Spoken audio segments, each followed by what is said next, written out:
नमस्कार जोहार, मैं हूँ श्रुति कुमारी और स्वागत है आप सभी का दूरदर्शन के इस खास कार्यक्रम और भी हैं राहें में। इस कार्यक्रम में हम आपको अलग अलग विषयों के करियर अपॉर्चुनिटीज़, उसके फ्यूचर एस्पेक्ट्स के बारे में बतलाते हैं। आज हम आपसे बात करने वाले हैं बायो इंजीनियरिंग में करियर की संभावनाओं के बारे में। इस विषय पर बातचीत करने के लिए हमारे बीच में मौजूद हैं doctor Sneha. Doctor Sneha BIT Mishra में प्रोफेसर हैं। डॉक्टर स्नेहा, आपका बहुत बहुत स्वागत है आज हमारे स्टूडियो में। धन्यवाद श्रुति, मुझे यहाँ बुलाने के लिए। दूरदर्शन के सभी श्रोताओं को मेरा नमस्कार, जोहार जी। तो डॉक्टर स्नेहा जी, सबसे पहले हम इससे शुरू करते हैं कि अपने दर्शकों को ये बतलाने से कि बायो इंजीनियरिंग क्या होता है और इसमें किस चीज़ की पढ़ाई की जाती है। श्रुति, जैसे हम लोग इस टॉपिक पे बात करना आप शुरू कर रहे हैं, तो सबसे पहले ये बता दें कि बेसिकली बायो इंजीनियरिंग फील्ड है क्या।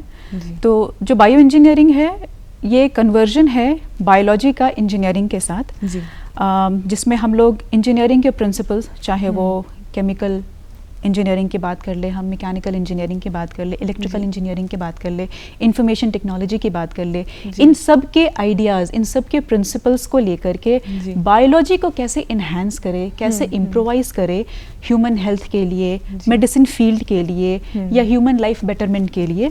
तो उन सारी प्रिंसिपल्स को हम लोग बायोलॉजी में इंटीग्रेट करके इस फील्ड में उसकी पढ़ाई करते हैं, और जो बेसिकली बायोमेडिकल एप्लीकेशंस के इर्द गिर्द घूमता है। जी जी।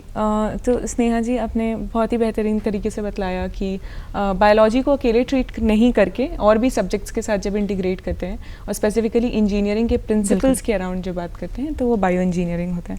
तो मैम, हम थोड़ा आगे बढ़ते हैं और जानते हैं कि जो स्टूडेंट्स अभी 9th-10th में होंगे या 11th में होंगे, उनको अगर इस फील्ड में इंटरेस्ट है तो उनको 11th-12th में कौन कौन से सब्जेक्ट्स पढ़ने की ज़रूरत है?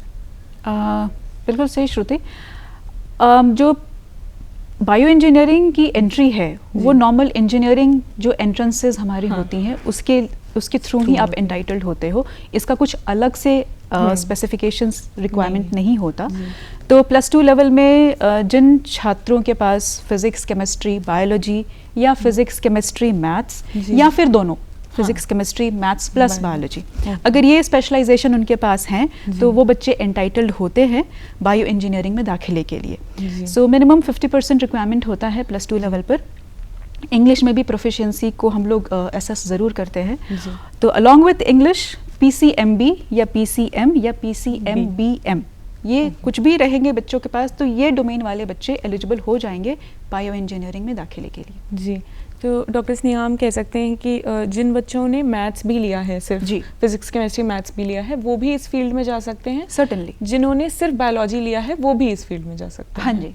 हाँ, और दोनों साथ में जिन्होंने अगर जिनका कॉम्बिनेशन भी है तो वो भी एंटाइटल्ड होंगे। जी जी। और जैसे कि आपने बतलाया कि जो एंट्रेंस एग्जाम होता है वो इंजीनियरिंग का ही एंट्रेंस एग्जाम होता है, राइट? इसके लिए कोई स्पेसिफिक अलग से बायो इंजीनियरिंग के एंट्रेंसेस नहीं है हमारे ऑल इंडिया लेवल में। जो भी नॉर्मल इंजीनियरिंग एग्जाम्स होते हैं, या फिर हम जैसे GE मेंस जानते हैं हम, या फिर ICAR कंडक्ट कराता है, AIEEA which is all India entrance engineering entrance admission exams, या फिर नीट के थ्रू भी हम लोग इसमें स्टूडेंट्स को दाखिले के लिए एक्सेप्ट करते हैं। तो नीट UG हो गया, ये जो भी, या फिर स्टेट लेवल एग्जाम्स होते हैं, CUET होता है, BITSAT होता है। कुछ प्राइवेट ऑर्गेनाइजेशंस भी अपने अपने एंट्रेंसेस करवाते हैं जो ग्रेजुएशन लेवल में एंट्री के लिए होता है। उन्हीं एग्जाम्स के थ्रू ही बायो इंजीनियरिंग में भी हम स्टूडेंट्स को उन्हीं के थ्रू एक्सेप्ट करते हैं।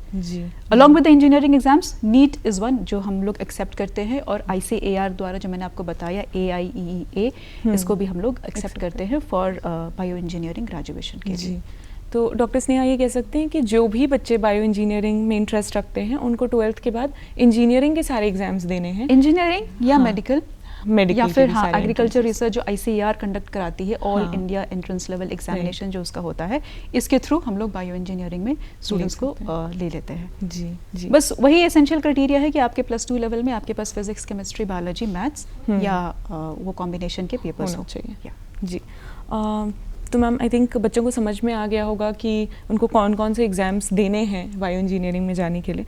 थोड़ा ये समझते हैं कि इंडिया और झारखंड, पूरे भारत की देश की बात करें या झारखंड की बात करें, तो कौन से टॉप यूनिवर्सिटीज़ या कॉलेजेस हैं जिसमें बायो इंजीनियरिंग की पढ़ाई होती है, जिसको बच्चे तो श्रुति, इसके लिए मैं बताना चाहूँगी जितने भी हमारे प्रीमियर इंस्टीट्यूट्स हैं इंडिया में जी, आप एम्स की बात कर लो, जितने भी हमारे IITs है, IIT बॉम्बे हो गया, दिल्ली हो गया, कानपुर हो गया, IIT हैदराबाद हो गया, IISc बैंगलोर है, या फिर जितने भी हमारे NITs है, स्पेशली वारंगल, त्रिची, ये सारे नेशनल लेवल जो इंस्टीट्यूट ऑफ एमिनेंस है, इन सब में बायो इंजीनियरिंग की पढ़ाई होती है। बायो इंजीनियरिंग में BTech degree, BE degree award किया जाता है।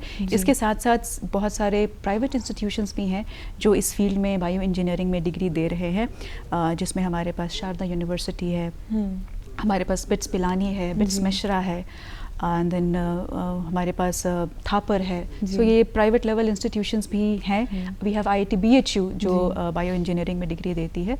सो इट्स पैन इंडिया, काफ़ी ज़्यादा डिमांड है इस कोर्स का, and every institution has this course in bio engineering.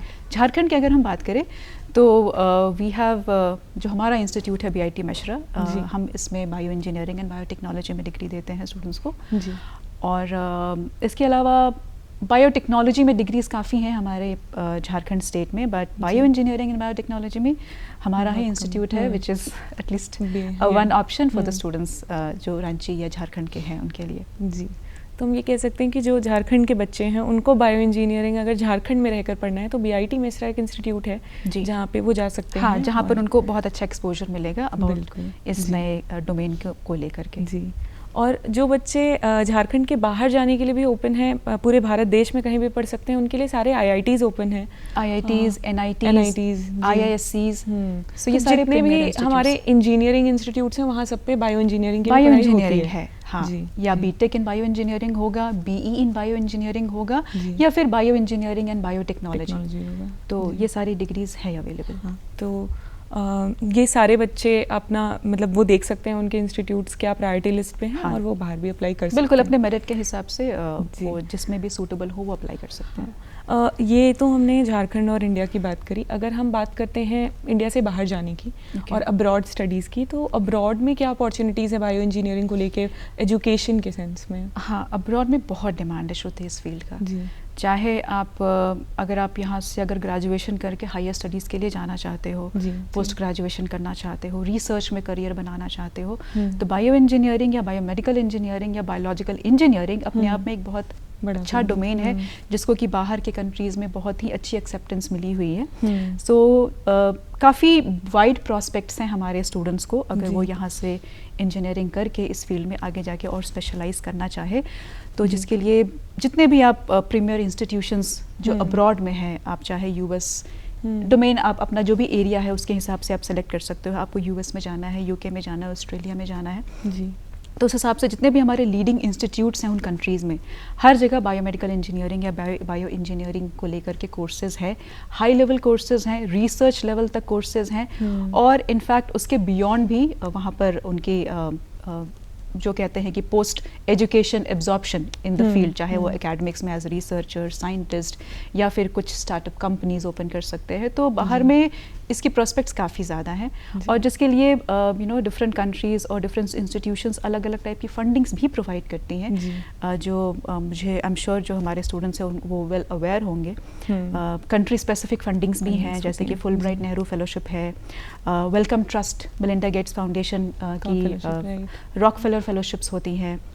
Germany अगर हमारे किसी स्टूडेंट्स को जाना है तो वो डार्ट के थ्रू जा सकते हैं। शेवनिंग फेलोशिप है अगर यूके में जाके एक्सप्लोर करना चाहते हैं। तो इसी तरीके से अलग अलग कंट्रीज़ डिफरेंट फंडिंग अपॉर्चुनिटीज़ देती है, जो काफ़ी ज़्यादा फंडिंग सपोर्ट देता है, और इस पूरे स्टडी को, ये इस पूरे जर्नी को काफ़ी आसान बना देता है हमारे स्टूडेंट्स के लिए।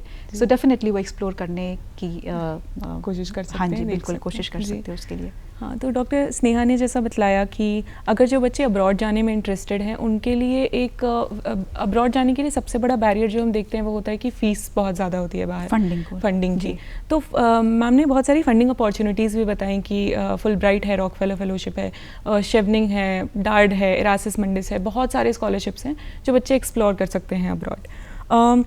मैम आजकल ऐसा ज़माना ना कि बच्चे 11th-12th में कुछ पढ़ते हैं, अंडर ग्रेजुएशन में कुछ पढ़ा, उसके बाद उनको रियलाइज़ होता है शायद कि नहीं ये तो फील्ड पसंद नहीं है, शायद मुझे दूसरी फील्ड में जाना था। तो ऐसे कुछ बच्चे जिन्होंने अंडर ग्रेजुएशन कर ली अपनी किसी और कोर्स में या फिर और उसके बाद उनको रियलाइज़ हुआ कि नहीं अभी मुझे बायो इंजीनियरिंग में इंटरेस्ट आ रहा है और मास्टर्स उसमें करना है, तो उसके लिए क्या क्राइटेरियाज़ हैं, कैसे बच्चे मास्टर्स में बायो इंजीनियरिंग ऑप्ट कर सकते हैं? ओके सो श्रुति, ये बहुत ही इम्पॉर्टेंट कंसर्न आपने पॉइंट आउट किया है, जो आज के समय में डेफिनेटली हमारा जो स्टूडेंट कम्युनिटी है वो सफ़र ज़रूर कर रहा है एक सॉर्ट ऑफ स्टेबिलिटी को लेकर के कि क्या करे कि जिससे मेरा फ्यूचर बहुत अच्छा हो, मुझे एक बहुत अच्छी प्लेटफॉर्म मिले सो दैट मेरा करियर काफ़ी फ्लरिश करे। तो इस चक्कर में हमारे जो स्टूडेंट्स हैं ना, from the starting different pathways को एक्सप्लोर करते जाते हैं कि चलो ये नहीं तो ये सही, ये नहीं तो वो सही। इस चक्कर में जो स्पेशलाइजेशन करनी की जो प्रक्रिया होती है उसमें कहीं ना कहीं हम चूक जाते हैं। तो बट देन नेवरदलेस अगर यहाँ पर अगर +2 लेवल पर कोर्सेज नहीं है या ग्रेजुएशन लेवल पर आपने बायो इंजीनियरिंग नहीं की है जी, तो सबसे आसान तरीका होता है कि आप पीजी लेवल पर ये कोर्सेज को ऑप्ट करो जी। मिनिमम एसेंशियल क्राइटेरिया होता है कि आपके पास एक ग्रेजुएशन में इंजीनियरिंग डिग्री होनी चाहिए। सपोर्टिव ये रहता है कि अगर लाइफ साइंसेज के साथ अगर है आपका बैकग्राउंड तो प्रेफरेंस ज़रूर मिलती है। बट देन अगर आप एंट्री करना चाहते हो एट पीजी लेवल तो डेफिनेटली बहुत सारे ऐसे ऑनलाइन कोर्सेज है, सर्टिफिकेशन प्रोग्राम्स है जिसमें अगर स्टूडेंट्स अपने आप को थोड़ा इंडक्ट कर ले, हैंड्स ऑन एक्सपीरियंसेस ले ले, इंटर्नशिप्स कर ले, उसके बाद फिर आप एमटेक या पोस्ट ग्रेजुएशन में आप इसमें एंट्री लेते हो विथ एटलीस्ट बीटेक और बीई डिग्री, तो फिर you have entry entry option available. और उसके बाद फिर वहाँ से आप बायो इंजीनियरिंग में पोस्ट ग्रेजुएशन करने के बाद फिर आप फर्दर अगर आप रिसर्च में उसको लेके जाना चाहते हो तो आप रिसर्च में फिर परस्यू कर सकते हैं जी। मैम हमारे दर्शकों को ये भी बताइएगा, आपने लाइफ साइंसेज की बात करी और बताया कि बीटेक और बीई की डिग्री होना बहुत इंपॉर्टेंट है, पर बीएससी लाइफ साइंसेज भी है जो पढ़ाया जाता है यहाँ इंडिया में लोगों को, तो क्या बीएससी लाइफ साइंसेज की डिग्री वाले भी एमटेक में बायो इंजीनियरिंग ले सकते हैं? बीएससी एमटेक में तो नहीं होगा, उसके लिए आपके पास एक 4 ईयर ग्रेजुएशन डिग्री करना होता है। और स्पेशली अगर बायो इंजीनियरिंग की हम बात करें तो बीएससी इन बायो इंजीनियरिंग के कोर्सेज नहीं होते हमारे पास। बीएससी इन बायोटेक्नोलॉजी हम ज़रूर देते हैं, तो जो बीएससी इन बायोटेक्नोलॉजी वाले बच्चे हैं वो एमएससी इन बायोटेक्नोलॉजी परस्यू करते हैं। बट बायो इंजीनियरिंग की जहाँ तक बात है तो बायो इंजीनियरिंग बीटेक या बीई इन बायो इंजीनियरिंग ही होता है, because it is more of engineering related course. तो इंजीनियरिंग का इसमें एक बैकग्राउंड होना बहुत ज़रूरी होता है कि अगर आप बायो इंजीनियरिंग में पीजी या उसके फर्दर करियर परस्यू करना चाहते हो तो इंजीनियरिंग के डोमेन्स में अगर आप हैं तो उससे फिर सुविधा होगी स्टूडेंट को भी उस चीज़ को आगे ग्रास्प करने में, रादर देन कि जो एक सिंपल बीएससी करके और कोई एमटेक इन बायो इंजीनियरिंग में जाना चाहे तो उसके लिए फिर वो थोड़ा सा मुश्किल, जो प्रक्रिया है वो थोड़ी मुश्किल हो जाएगी उसके लिए जी। डॉक्टर स्नेहा, आप स्पेशलाइजेशन के बारे में बात कर रही थी कि स्पेशलाइजेशंस होते हैं हर कोर्स में, तो अगर हम बायो इंजीनियरिंग की बात करें तो उसमें क्या स्पेशलाइजेशंस हैं और बच्चे कैसे ऑप्ट कर सकते हैं, या फिर एक जनरल कोर्स होता है बायो इंजीनियरिंग? अच्छा, तो जैसे मैंने अपने पहले ही इंट्रोडक्शन में बताया था कि बायो इंजीनियरिंग एक इंटरडिसिप्लिनरी फील्ड है जी।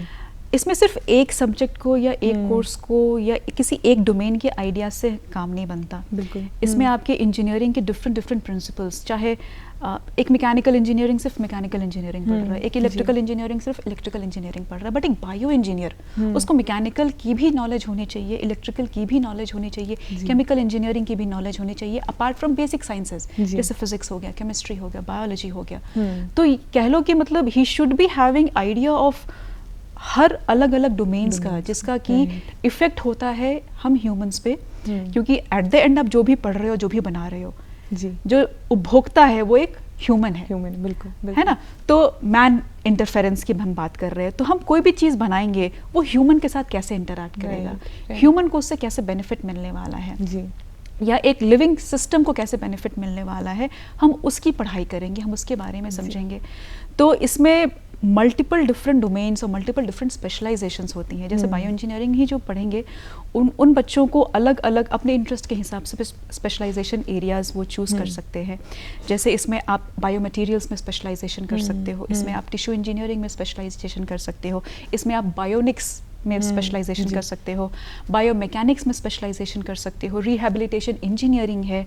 सो डिपेंड करता है आपका इंटरेस्ट एरिया किस में है, क्योंकि हर कुछ अलग अलग प्रोस्पेक्ट्स को हैंडल कर रहा होता है, एक लिविंग सिस्टम को लेकर के या ह्यूमन एग्जिस्टेंस को लेकर के या मेडिकल एप्लीकेशंस को लेकर के। बायोमेडिकल इमेजिंग एक स्पेशलाइजेशन एरिया होता है, बायोमेडिकल इंस्ट्रूमेंटेशन होता है। तो इस तरीके से देखो ना, there is multiple folds of different specialization जो अलग अलग सेक्ट्स को एड्रेस करता है। तो अपने इंटरेस्ट के हिसाब से जो स्टूडेंट्स हैं वो चूज इसमें अपने स्पेशलाइजेशन एरियाज को चूज कर सकते हैं। एक और उभरता हुआ एरिया है जो काफ़ी ज़्यादा आ रहा है इस फील्ड में, वो होता है नैनो टेक्नोलॉजी को लेकर के। इसकी भी इंटीग्रेशन काफ़ी ज़्यादा बायो इंजीनियरिंग में हो रही है।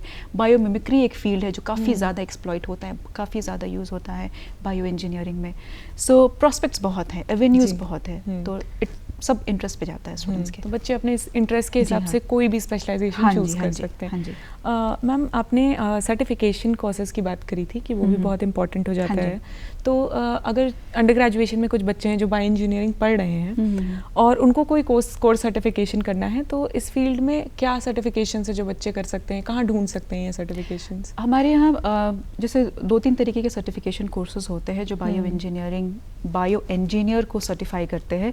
एक होता है सर्टिफिकेशन ऑफ बायोमेडिकल इंजीनियर, एक होता है सर्टिफिकेशन फॉर क्लिनिकल इंजीनियर्स, एक होता है central certification for biomedical imaging and engineering. तो इस तरीके से कुछ 2-3 कोर्सेज हैं। अगर कोई किन्हों को अपने आप को ज़्यादा एक्सेल करना है या अपने को थोड़ा सा एज पे रखना है, तो अलॉन्ग विद देयर डिग्री अगर वो इनमें से कोई भी सर्टिफिकेशन कर लेते हैं and they become a certified clinical engineers और अ बायो इंजीनियर्स, तो डेफिनेटली वो उनके प्रोफाइल में, उनके रिज्यूमे में एक एज बन के साबित होता है जो उनको आगे जाके करियर प्रोस्पेक्ट्स में काफ़ी हेल्प करेगा। सो हमारे पास डिफरेंट हैं ये सर्टिफिकेशंस अवेलेबल, ऑनलाइन कोर्सेज हैं अवेलेबल जिसके थ्रू वो अपने सॉफ्ट स्किल्स को एनहांस कर सकते हैं इन द डोमेन। तो देयर आर ऑप्शंस जो स्पेशलाइजेशंस में कर सकते हैं हेल्प उसको। मैम, हमेशा कहते हैं कि जो इंजीनियरिंग और बायोलॉजी का फील्ड है वो बहुत प्रैक्टिकल फील्ड है, उसमें आप जितना थ्योरी पढ़ते हो उससे ज़्यादा आप प्रैक्टिकल परफॉर्म करते हो। Definitely, right. तो अगर बायो इंजीनियरिंग में हम इंटर्नशिप की बात करते हैं जो कि एक प्रैक्टिकल लर्निंग होता है, उसका क्या रोल होता है और बच्चों को कितना इन्वॉल्व होना चाहिए इंटर्नशिप्स में या प्रैक्टिकल वर्क्स में? जैसे श्रुति, हम लोग बार बार इस चीज़ को बात कर रहे हैं कि ये पूरा का पूरा जो भी ये कोर्स है, ये human existence, human benefit, medical technology, medical field के इनोवेशंस में को लेकर के पढ़ाई जाती है, बताई जाती है। तो आपका जो सब्जेक्ट है वो इटसेल्फ इतना कॉम्प्लिकेटेड सिस्टम है कि जिसको थ्योरेटिकली सिर्फ पढ़कर आप नहीं उसमें मास्टरी कर सकते हो।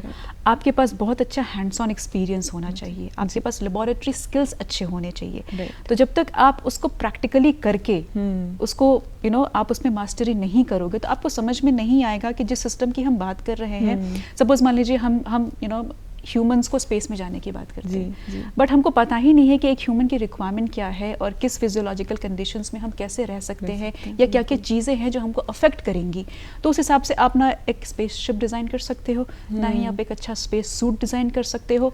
जब ये चीज़ें आपके पास होंगी नहीं तो डेफिनेटली आप किसी को स्पेस में भेज नहीं सकते। तो सबसे पहले ज़रूरी होता है उस सब्जेक्ट को अंडरस्टैंड करना कि जिस चीज़ को आपको एड्रेस करना है, बायोमेडिकल एप्लीकेशन, तो इसमें गलती की कोई गुंजाइश नहीं होनी चाहिए। तो जितना ज़्यादा आप सीखोगे हैंड्स ऑन करके, लेबोरेटरी एक्सपीरियंसेस लेके, अपने आप को डिफरेंट कोर्सेज में इंडक्ट करके, डिफरेंट इंटर्नशिप्स करके, अच्छे अच्छे लैब्स में आप प्रोजेक्ट्स करके, उतना ही आप अवेयर होगे, उतना ही आप फेमिलियराइज होगे कि अच्छा ये कंडीशंस है और इस हिसाब से इस चीज़ को की जाती है। तो वो बेसिक नो हाउ थ्योरेटिकली ही नहीं बट प्रैक्टिकली बहुत ज़्यादा ज़रूरी है इस डोमेन में। जी मैम, आपने बहुत खूबसूरती से समझाया कि जो बायो इंजीनियरिंग है वो कितना क्रिटिकल फील्ड है, सेंसिटिव फील्ड है बहुत ज़्यादा। तो उसमें लोगों को प्रैक्टिकल वर्क करना बहुत इंपॉर्टेंट है। जितना प्रैक्टिस करेंगे वो उतना एक्सेल करेंगे इस फील्ड में। बिल्कुल, राइट। इस बीच में मैम आपने स्किल्स की बात करी थी कि कुछ स्किल्स होते हैं जो बहुत ज़रूरी होते हैं और हर फील्ड में कुछ हार्ड स्किल्स होते हैं जो इंपॉर्टेंट होते हैं और कुछ सॉफ्ट स्किल्स होते हैं जो इंपॉर्टेंट होते हैं। तो बायो इंजीनियरिंग में कौन से हार्ड स्किल्स और सॉफ्ट स्किल्स हैं जो इंपॉर्टेंट हैं? अगर बायो इंजीनियरिंग में आपको थोड़ी सी एज लेनी है तो इसके लिए सबसे पहले जैसे मैंने बताया था श्रुति कि इसमें हर इंजीनियरिंग प्रिंसिपल्स को हम इनकॉर्पोरेट करते हैं। हर डिफरेंट डोमेन्स की थोड़ी बहुत आपको आइडिया, बेसिक्स, नो हाउ होनी चाहिए। तो इसके साथ साथ आपको प्रोग्रामिंग है ना, information technology, different languages, bio informatics related जो चीज़ें होती हैं, इनको भी अगर एडिशनली आप इनकलकेट करते हो अपने लर्निंग में, तो ये आपको काफ़ी अच्छी अंडरस्टैंडिंग और काफ़ी अच्छा एज देगा इन अंडरस्टैंडिंग। बिकॉज देखो बायो इंजीनियरिंग है, ठीक है ना, it is not simply biology. आपको इंजीनियरिंग करना है, आपको डिज़ाइन करना है, आपको किसी भी टेक्नोलॉजी या प्रोसेस को इम्प्रोवाइज करना है। तो जब आप कोई चीज़ को आपको बनाना है, तो बनाने में आपको बहुत सारी चीज़ों की ज़रूरत होगी, बहुत सारे इन्फॉर्मेशन की ज़रूरत होगी और बहुत सारे टेक्निक्स को जानना होता है।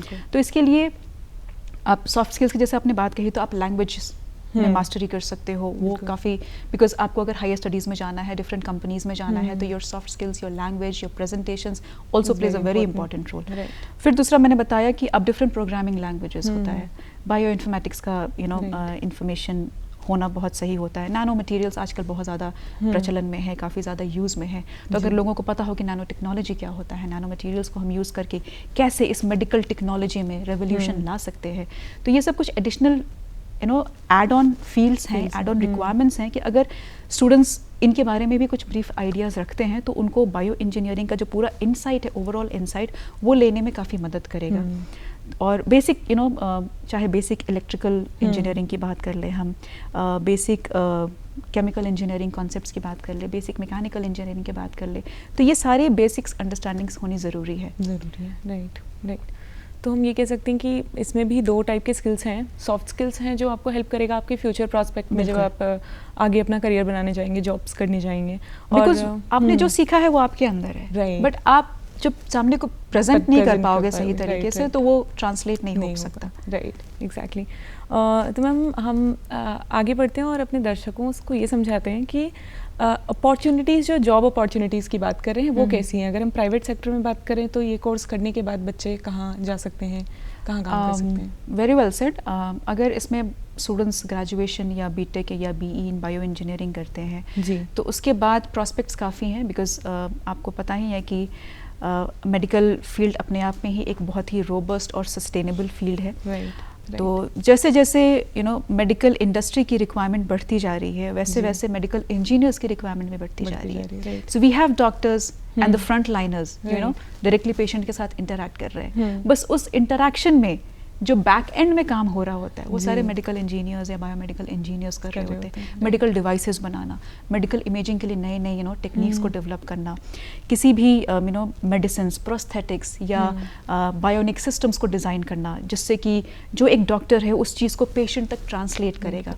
तो बैक एंड डिज़ाइनिंग या बैक एंड इंजीनियरिंग जो है, वो सारे बायोमेडिकल इंजीनियर्स या बायो इंजीनियर्स कर रहे होते हैं। तो जैसे जैसे मेडिकल फील्ड एक्सपैंड करेगा, चाहे कोई भी फील्ड अप एंड डाउन आएगा, बट मेडिसिन या मेडिकल फील्ड ऐसा फील्ड है जो हमेशा रहेगा। तो एक बायो इंजीनियर या बायोमेडिकल इंजीनियर की रिक्वायरमेंट हमेशा बनी रहेगी at the back and work.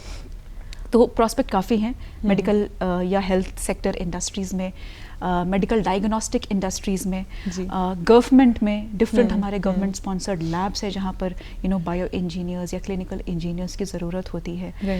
या फिर आप स्टार्टअप्स कंपनीज़ में जा सकते हो, डिफरेंट फार्मास्यूटिकल कंपनीज़ है जहाँ पर बायो इंजीनियर्स या बायोमेडिकल इंजीनियर्स की ज़रूरत पड़ती है। सो एवेन्यूज़ आर वेरी ह्यूज, या प्रॉस्पेक्ट्स काफ़ी ज़्यादा हैं। सो ये प्राइवेट सेक्टर में तो हमने समझा कि बहुत प्रॉस्पेक्ट्स हैं। अगर हम गवर्नमेंट जॉब्स की बात करें, जो परमानेंट गवर्नमेंट जॉब्स होती हैं, उसमें क्या अपॉर्चुनिटीज़ हैं इस फील्ड में? साइंटिस्ट, आप एज साइंटिस्ट जा सकते हैं। जैसे मैंने बताया कि गवर्नमेंट स्पॉन्सर डिफरेंट लैब्स है। We have ICMR labs, we have DRDO labs, then we have CSIR labs, है ना। गवर्नमेंट ऑर्गेनाइजेशंस डिफेंस सेक्टर में है। तो इन सब जगहों पर एक बायो इंजीनियर या बायोमेडिकल इंजीनियर या एक मेडिकल इमेजिंग इंजीनियर की ज़रूरत होती है। चाहे आप रिसर्च स्पॉन्सर्ड कर रहे हो, रिसर्च एंड डेवलपमेंट विंग हर जगह होता है, हर ऑर्गेनाइजेशन में होता है, तो वहाँ पर एक एफिशिएंट बायो इंजीनियरिंग की रिक्वायरमेंट बनी रहती है।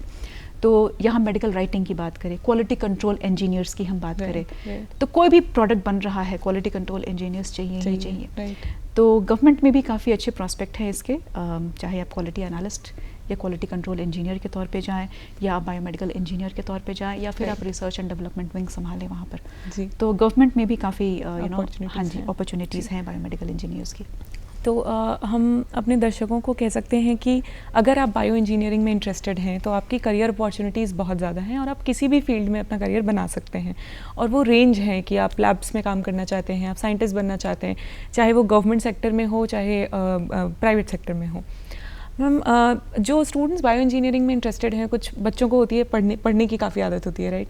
तो कोई ऐसे जर्नल्स या बुक्स हैं जो आप सजेस्ट कर सकती हैं बच्चों को, जो वो लगातार पढ़ सकते हैं ऑन हाँ बिल्कुल। जैसे श्रुति, ऑनलाइन रिसोर्सेज तो अथाह सागर है, उसका कोई लिमिट नहीं है। डिफरेंट नैप्टल मूक कोर्सेज हैं जो बायो इंजीनियरिंग पे अवेलेबल है। जैसे मैंने बताया कि बायो इंजीनियरिंग सिर्फ एक कोर्स नहीं है, उसमें मल्टीपल डिफरेंट फील्ड्स हैं जो इंटीग्रेटेड है। तो अपने इंटरेस्ट के हिसाब से किसी को नैनो टेक्नोलॉजी में इंटरेस्ट है वो नैनो टेक्नोलॉजी को एक्सप्लोर करे, किसी को बायो मटीरियल में इंटरेस्ट है वो बायो मटीरियल्स को एक्सप्लोर करे। टिश्यू इंजीनियरिंग की बुक्स है, बायोमेडिकल इंस्ट्रूमेंटेशन की डिफरेंट वेल स्टैब्लिश्ड बुक्स हैं, मेडिकल इमेजिंग को लेकर, मेडिकल डायग्नोस्टिक्स को लेकर बहुत सारी बुक्स हैं। तो ऑनलाइन तो आपके पास पूरा भंडार है, बट अगर हम कुछ वेल प्रूवन बुक्स जो हम लोग यूजुअली मैं कहती हूँ कि ज़रूर पढ़ना चाहिए एक बायो इंजीनियर को, उसमें बायो इंजीनियरिंग के introduction and principles by Buddy Ratner, वो बुक है। वो काफ़ी मतलब ये कह सकते हैं कि वो एक रामबाण बुक है जो आपको एक बायो इंजीनियर को हमेशा अपने साथ रखना चाहिए। फिर रैटनर की ही bio materials and tissue engineering की बुक आती है, वो भी काफ़ी इंपॉर्टेंट बुक है। Then we have many other authors, जैसे ब्रॉन्जियो की बुक आती है on bio engineering. Then we have tissue engineering के लिए रॉबर्ट लांसा की बुक होती है। तो ये सब मतलब these are all the mastermind behind this field. तो बच्चे इनमें से कोई भी बुक को as a major learning resource रख सकते हैं। एंड अपार्ट फ्रॉम दैट सारे ऑनलाइन नैप्टल कोर्सेज, EDX के बहुत सारे कोर्सेज हैं, वो कर सकते हैं स्टूडेंट्स। डॉक्टर स्नेहा, आपका बहुत बहुत धन्यवाद। आज आप हमारे स्टूडियो में आई और आपने बच्चों को इतना कुछ बतलाया बायो इंजीनियरिंग के फील्ड के विषय में। मैं अपने दर्शकों को भी कहना चाहूँगी कि अगर आपको इस फील्ड में इंटरेस्ट है तो आप अलग अलग कोर्सेज करिए, सर्टिफिकेशंस करिए, आप टीचर्स को भी रीच आउट करिए जो ऑलरेडी इस फील्ड में इस्टेब्लिश्ड हैं, ताकि वो आपकी मदद कर सकें। अब हम आपसे लेते हैं विदा, हम आपसे मिलेंगे अगले अंक में। तब तक के लिए जोहार, नमस्कार। नमस्कार।